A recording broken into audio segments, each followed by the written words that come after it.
আমার ছোটবেলায় আমার মনে আছে, আমি মাদ্রাসার থেকে আইসা বারান্দায়, বাসার বারান্দার মধ্যে বসছি, মোড়ার মধ্যে। কুমিল্লা শহরে আমাদের বাসা ছিল।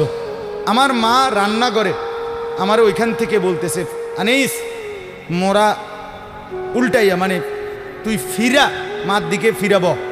আমি মার দিকে আরেক দিকে তাকাইছিলাম, তা আমি ফিরা বসছি। তাই বললাম, মা কি হয়েছে?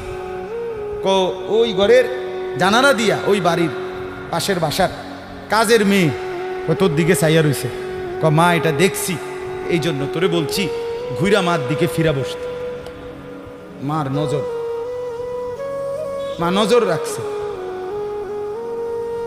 আমি জীবনে একবার, শুধু আমার পুরা জীবনে একটা সাদা টুপি কিনছিলাম একবার, যেই টুপিটার মাঝখান দিয়া ছোট্ট ছোট্ট লাল লাল এই ছোট্ট ছোট্ট কটা ফুল ছিল লাল কালারের। এই একটা টুপি শখ করে এমনি ভাল লাগছিল, কিনছিলাম ওই মাহফিলে যে দোকান বসে এডির থেকে। তখন আমি মাত্র নতুন চাকরি নিছি, পড়ালেখা শেষ করে, বেতন হইছে অল্প টাকা। বাড়িতে গেছি, আমার আব্বা এটা দেখছে, দেখে বিকালবেলা আমার মারে কইতেছে, হেতে যে চাকরি হয়েছে পয়সা হয়েছে বুঝছনি?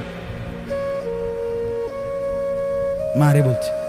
মায়ে কয় না, কি তো হয়েছে? টুপি দেখছো না? টুপি দেখো না, রঙ্গিলা টুপি পিনছে, বুঝাই তো যায় ভূতের বেতন হয়েছে, চাকরি হয়েছে। রাত্রে আসার পরে মা, আমি বাহিরের থেকে আসছি, আরে মা আমারে বলছে, ফুত তোর আব্বা মনে হয় টুপিটা পছন্দ করে নাই, সারা জীবন তোরে সাদা টুপি পরাইছে, তুই কিনলে গায়ে লাল ফুলওয়ালা টুপিটা কিনলি। এই যে খুলে রাখছি, আর কোনোদিন পড়ি নাই। বাবার নজর, মার নজর।